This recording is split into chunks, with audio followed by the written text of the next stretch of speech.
bisa sampai 2 tahun. Nah gitu, jadi nanti penyakit TB ini bisa berkembang jadi yang lebih ganas lagi. Makanya benar-benar kalau misalnya sudah terkena sakit TB ini, kita harus langsung berobat dan harus patuh minum obat selama 6 bulan biar cepat sembuh. Katanya nggak boleh terlewat sehari pun. Iya, kalau kelewat dari awal lagi, dari nol lagi, udah kayak pom bensin ya dok ya. Iya, betul. Iya. Saya masih bersama Dr. Zia Ulfa Kamaludin, dokter umum dari Rumah Sakit Ibu dan Anak Melinda Kota Bandung. Nanti kita akan bertanya lebih dalam lagi kaitannya dengan kalau ke perempuan hamil begitu, ada penanganan khusus yang dilakukan misalnya untuk anak gitu. Kalau ini seperti apa sih tahapan pemeriksaan ketika memang ada indikasi kita ke arah tuberkulosis dok? Sebenarnya tuberkulosis ini kita bisa periksakan ke semua fasilitas kesehatan ya. Nggak cuma di rumah sakit, di puskesmas juga bisa dilakukan. Apalagi di puskesmas itu pengobatan untuk TB ini gratis. Jadinya untuk mau itu ada yang punya BPJS atau belum memiliki BPJS juga bisa pengobatannya itu secara gratis di sana. Nah jadi nanti kalau misalnya artinya untuk pemeriksaan tahap awal ketika memang ini kenapa sih nih batuknya kok lama banget gitu kan? Oke, itu biasanya nanti kalau misalnya setelah kita merasa kok ada batuk berdahak lama, terus demam tinggi, berat badan turun, kita bisa cek. Paling pertama bisa ke puskesmas, nanti dicek. Kalau untuk anak itu ada namanya tes mantuk. Tes mantuk jadi nanti diperiksakan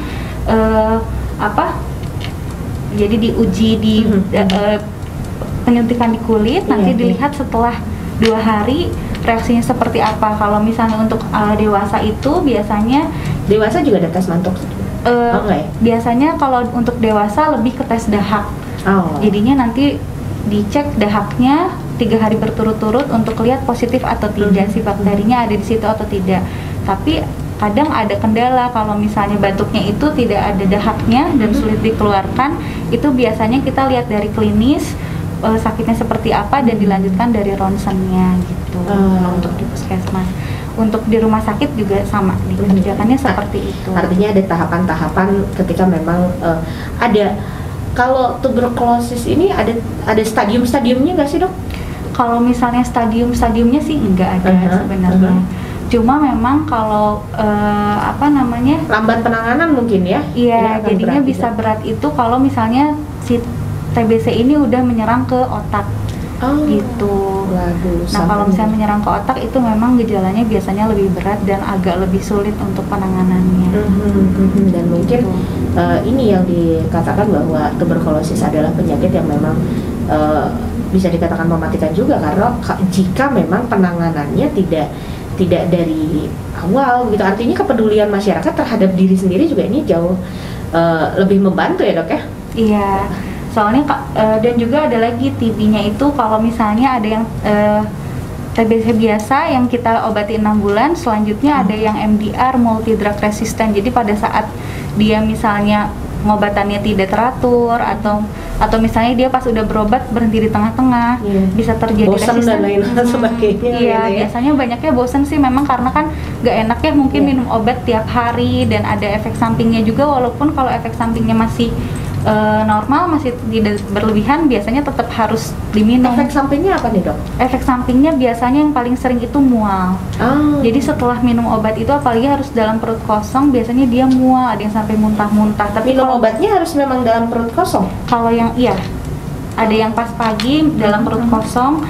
Nah itu biasanya dia bikin mual.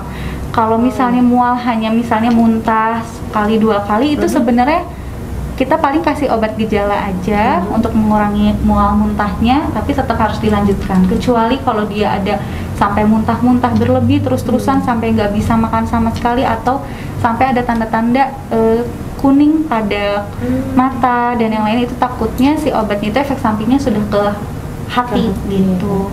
Kalau itu memang harus di stop dulu, harus nanti kita kaji ulang lagi.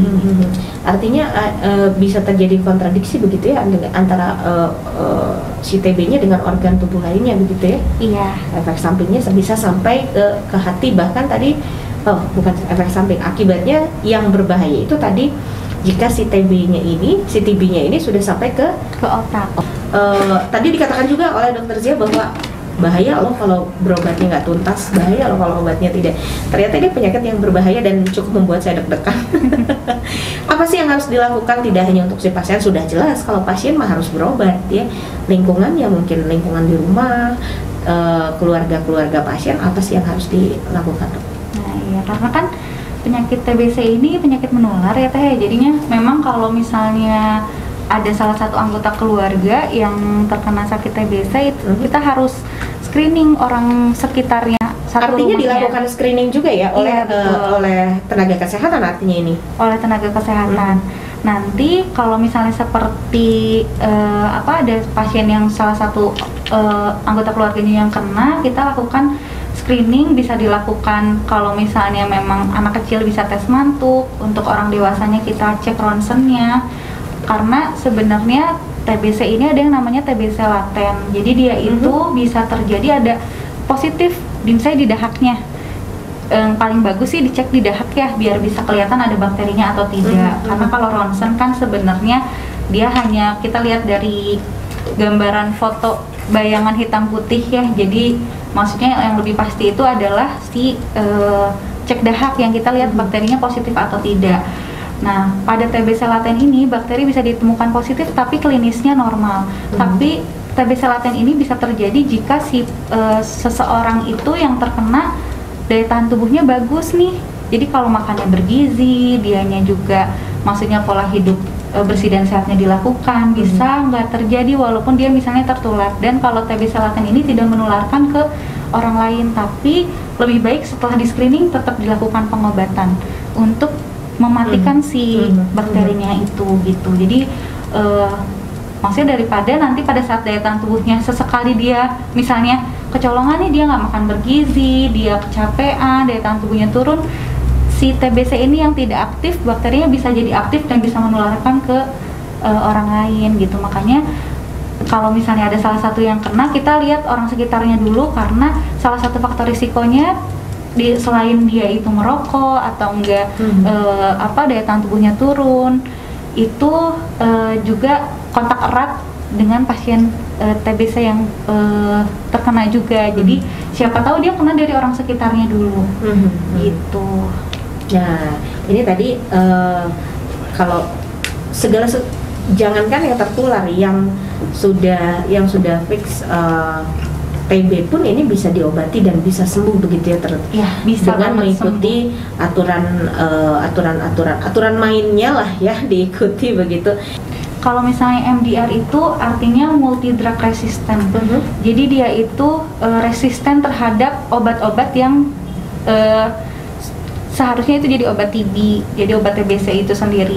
Nah kalau misalnya dia tidak, misalnya minum obat nih nggak teratur, sama kayak kalau kita minum antibiotik seperti biasa, itu kalau kita minumnya itu tidak teratur atau ya bolong-bolong seperti itu, bisa jadi resisten.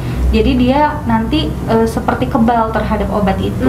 Makanya harus diganti. Dan biasanya kalau pada TBC MDR ini bisa dilanjutkan itu sampai bisa 2 tahun pemberian obatnya. Itu kan jadinya lumayan PR ya. PR banget ya. Jadi biasanya harus kalau waktu biasanya dengan waktu 6 bulan sudah selesai pengobatan. Ini karena bandel dan lain sebagainya, boleh dikatakan lupa begitu, ini harus punya alarm sendiri ya. Iya gitu, karena kan memang ada yang misalnya males nih, terus misalnya nggak tahu, ya udahlah misalnya hari ini kelewat, terus ya udah deh besok lagi minumnya gitu. Nah bisa jadi kebal. Nanti kan ada evaluasi kan setiap selesai pengobatan. Pada saat misalnya masih positif dan harus dilanjutkan, apalagi sudah MDR, itu akan lebih sulit lagi soalnya untuk diobati. Luar biasa sekali ya, sebegitu menyeramkan. Orang mungkin masih ada yang beranggapan TBC masih kalah sama COVID. Iya.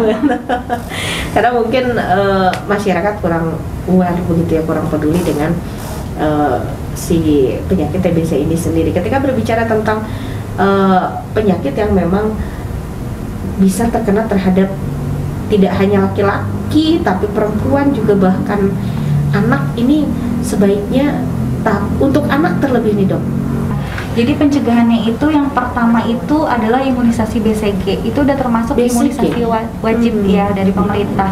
BCG itu dilakukan usia kurang dari 1 bulan atau usia 1 bulan pada bayi baru lahir. Jadi setelah bayi baru lahir kan biasanya nanti kontrol tuh, atau bisa dilakukan di posyandu, semuanya gratis gitu.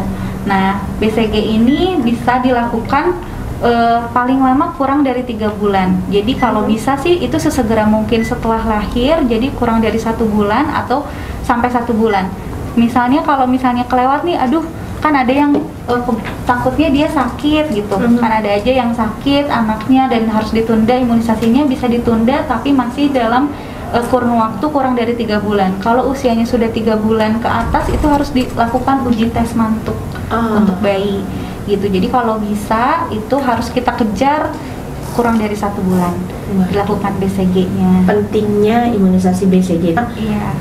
Lebih berat nggak sih dok kalau misalnya anak terkena TB dibanding dengan orang dewasa? Iya, berat karena salah satu yang kasus lain nih selain TBC yang memang jadi masalah juga di Indonesia itu adalah stunting. Jadi stunting itu ini berkaitan pada akhirnya ya? Iya, pada akhirnya berkaitan karena dia kan kalau TBC ini dia menyebabkan bisa jadi kekurangan gizi. Nah, akhirnya pada saat selama 2 tahun itu kita harus kejar nih pertumbuhan namanya 1000 hari emas untuk pertumbuhan itu 2 tahun pertama. Kita harus kejar kalau dia kurang dari 2 tahun tiba-tiba ada infeksi, salah satunya TBC, itu bisa menyebabkan nanti pertumbuhan juga terhambat dan bisa menyebabkan stunting. Makanya kita cegah banget nih kalau untuk anak, pertama kita bisa lakukan imunisasi BCG. Sudah ada pemeriksaannya tersendiri ya dari ibunya supaya tidak menular ke anaknya, kemudian saat lahir ini tahapannya sudah ada, dan mungkin di tingkat puskesmas juga ini sudah bisa dilakukan pemeriksaan hal-hal seperti itu ya dok ya? Bisa. Tapi kalau untuk pada pasien hamil nanti kita lihat sih, memang kalau ada tanda-tanda ke arah sana kita cek seperti biasa, kayak cek dahak, setelah itu lihat dari klinisnya, karena kan untuk ibu hamil kita upayakan mungkin tidak langsung ronsen ya, karena kan radiasi ya, karena masih ada bayi dalam kandungan. Penanganan spesial ya untuk ibu hamil. Ya, jadi kita lebih ke tes dahaknya seperti itu. Ibunya juga terkena, nanti ada obat-obatnya juga untuk ibu hamil yang jadi pilihan untuk pengobatan TBC ini. Kalau misalnya untuk dilihat setelah lahir, biasanya kalau walaupun misalnya ibunya ada riwayat nih dia sakit TBC pada saat hamil, tapi anaknya nggak usah dicek. Jadi setelah lahir bisa dilakukan imunisasi langsung, kecuali kalau misalnya imunisasinya tertunda karena kok ternyata malah bayinya pada saat lahir beberapa hari kemudian dia mau imunisasi BCG malah sakit, itu bisa ditunda. Makanya tadi gitu, takutnya emang malah sakit TBC ini, tapi karena kan bisa jadi ada kontak ya di rumahnya. Tapi kalaupun misalnya memang dia nggak nggak sakit, nggak apa, bisa langsung dilakukan imunisasi BCG tanpa harus dicek mantuk ini, kecuali kalau dia terlewatnya usia 3 bulan ke atas itu harus tes mantuk dulu. Mantuk dulu, aduh sakitnya luar biasa itu katanya. Iya. Tuberkulosis ini genetik kah dok? Enggak ya? Dia nggak genetik, dia itu infeksi menular, jadi dia memang disebabkan karena bakterinya itu sendiri, tapi nggak ada keturunan. Makanya orang-orang bilang suka ada yang bilang bapak nauge TBC. Iya, padahal karena itu ada kontak di sana, jadinya kenapa misalnya bapaknya juga sakit ya, anaknya juga sakit karena kontaknya, bukan karena genetiknya gitu. Dok, identik bahwa penderita tuberkulosis itu dengan badan yang kurus begitu ya? Menekan. Jadi kalau terjadi TBC ada hormon yang ditekankan produksinya, namanya hormon leptin. Nah, si hormon leptin ini dia kalau misalnya produksinya menurun, akhirnya nafsu makan juga ikut menurun. Jadi dia nggak mau makan pertama, terus setelah itu karena ada proses imunitas nih yang harus membutuhkan banyak protein, asam amino, akhirnya ada terjadi proses hipermetabolisme. Akhirnya karena metabolismenya sangat meningkat, proteinnya banyak dipakai untuk melakukan imunitas dari tubuh, membantu imunitas. Akhirnya cadangan-cadangan yang lain dari selain protein ini yang dipakai, salah satunya lemak. Makanya karena proteinnya capek nih ngerjain yang lain, akhirnya dia kasih tugas untuk menghasilkan energinya dari lemaknya diambil, akhirnya kurus gitu. Nah ini jadi bukan dipastikan ya, tapi kebanyakan orang-orang yang menderita tuberkulosis itu akhirnya berbadan kurus ya, karena tadi karena terjadi segala macam prosesnya. Untuk kasusnya itu sendiri paling banyak yang terjadi memang tetap TBC paru. Jadi TBC paru ini memang paling sering terjadi. Untuk TBC yang lain itu memang lebih jarang terjadinya. Mungkin kalau laki-laki akan lebih meningkat risikonya karena biasanya laki-laki merokok, lebih seringnya merokok. Jadi biasanya lebih seringnya pada laki-laki, walaupun untuk perempuan pun sama kasusnya tetap TBC paru karena itu lebih mudah ditularkan dan masuk pertama itu ke saluran nafas biasanya. Ini ketika TB sudah menyerang ke otak, apakah ini yang dikatakan bahwa penyakit tuberkulosis ini mematikan, dok? Iya. Jadi pada saat dia sudah ke otak itu bisa sangat mematikan, walaupun ke paru pun masih bisa aja, karena kalau misalnya di TBC paru ini nanti kan bisa terjadi ada proses dia luka di paru-paru, terus membentuk jaringan parut, akhirnya dia nafasnya jadi lebih agak sulit, kadang saturasi juga jadi menurun. Jadi itu juga bisa tetap saja dari TBC paru itu sendiri juga kita udah harus tetap hati-hati dan harus langsung melakukan pengobatan sebelum yang lain-lainnya terjadi. Secara fisik apa sih, dok, yang bisa kita lihat ketika memang si TB itu sudah sampai ke otak begitu, tidak sadarkah si pasien atau biasanya penurunan kesadaran atau dia meracau, kalaupun dia nggak misalnya masih sadar dia bisa meracau atau bisa terjadi ini fungsi otak terganggu langsung ya? Iya betul, fungsi otak pasti terganggu, tergantung bagian otak mana yang kena nih. Nah, ini boleh dikupas lagi nih bagian-bagian otak yang terkena. Kalau misalnya bagian otak besar, otak kecil, ini apa yang bisa aja? Jadi kan kalau misalnya memang ke bagian kayak pusat kesadarannya nanti dia bisa gak sadar gitu ya. Terus udah gitu, misalnya otak bagian yang besar dia bisa salah satunya ya meracau juga. Terus udah gitu gangguan bicaranya juga kan terganggu. Terus udah gitu di otak belakang juga kan bisa karena seperti kayak gangguan memori dan yang lain-lain. Tapi biasanya kalau udah kena otak dia biasanya lebih ke penurunan kesadaran atau ada gangguan kesadaran seperti meracau. Bahkan mungkin fungsi si otak juga tidak bisa memerintahkan bekerja untuk organ tubuh lain mungkin ya, begitu ya? Iya, terganggu jadinya. Seperti itu. Kebanyakan kasus nih, dok, ketika memang si TB ini sudah sampai ke otak, sebenarnya bisa sembuh, tapi lebih sulit. Lebih sulit. Jadi lebih gampang karena kan biasanya dia bisa menyebabkan kejang. Setelah itu kalau misalnya kan pusat pernafasan juga di sana ya. Jadi kalau misalnya sudah rusak nih, apalagi pusat pernafasan, bisa tiba-tiba henti nafas, henti jantung. Jadi bisa lebih cepat proses untuk perburukan sampai ke kematiannya jadi lebih cepat. TBC ini menjadi komorbidkah untuk para penderita COVID? Menjadi komorbid juga karena kan memang dia menyebabkan adanya luka kalau masuk ke dalam paru-paru, dia menyebabkan luka. Nanti akhirnya COVID bisa lebih cepat masuk, apalagi TBC itu dia kan pada saat daya tahan tubuhnya turun. COVID juga kalau daya tahan tubuhnya turun itu jadi makanan empuk buat COVID.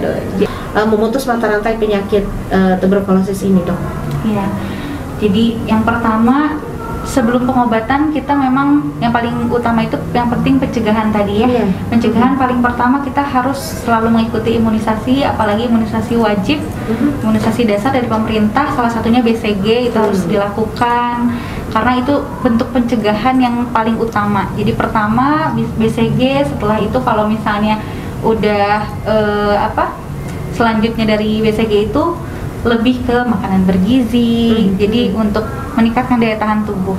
Setelah itu lebih ke pola hidup bersih dan sehat, karena biasanya TBC ini juga seneng di tempat-tempat yang lembab. Jadi kalau untuk di rumah usahakan bisa masuk sinar matahari, jendela sering dibuka, terus setelah itu kasur juga dijemur, spray sering diganti gitu. Cuci tangan seperti biasa gitu. Jadi memang dia Indonesia ini dia kan peringkat ketiga ya setelah India dan Cina. Jadinya memang kita harus benar-benar kejar nih, apalagi untuk masyarakat kadang masih abai tentang ini. Betul. Apalagi untuk imunisasi kadang kan ada yang enggak deh, takutnya anaknya jadi demam malah jadi sakit gitu. Enggak, justru imunisasi ini untuk untuk anaknya agar sehat, bukan untuk sakit gitu. Begitu ya. Jadi memang ya untuk target Indonesia bebas TB di tahun 2050, semoga saja ini bisa terwujud dengan kesadaran masyarakat sedini mungkin begitu ya. Tidak malu-malu lagi untuk memeriksakan diri jika memang terindikasi rasa-rasanya nggak beres nih, batuk lama banget gitu. Karena kalau sadar nanti kita akan lakukan pencegahannya dan itu lebih mudah daripada minum obatnya. Lebih mudah daripada sudah itu tadi sudah sampai kejang-kejang, sudah sampai ke otak. Ini agak repot juga ya. Tuberkulosis ternyata satu jam yang menyeramkan untuk saya. Bersama Dr. Sia Ulfa Kamaludin selaku dokter umum dari Rumah Sakit Ibu dan Anak Melinda. Terima kasih untuk atensi Anda dan tetap bersama kami Pro 1 RRI Bandung.